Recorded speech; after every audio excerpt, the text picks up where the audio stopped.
When you dry with string, what happens a lot of times is as the herbs lose water and dry, they'll fall out of their string and fall to the ground, and then the kitty will come along and bat at them, and then it's all over. We're going to do a little close-up demo to show you my special rubber band bundling method.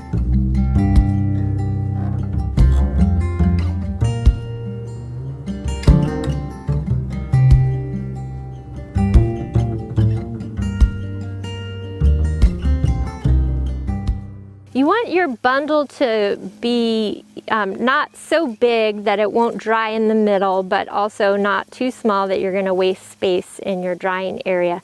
So here we've got about 5 different stems here. And what I'm going to do is I'm going to take my rubber band and I'm going to just put it over half of the bundle, like so.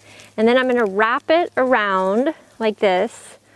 And then I'm going to just kind of put it back over the bundle like that, and then I can take this bundle like this and put it right on top of the string. So the string is going just like this, and that works really nicely.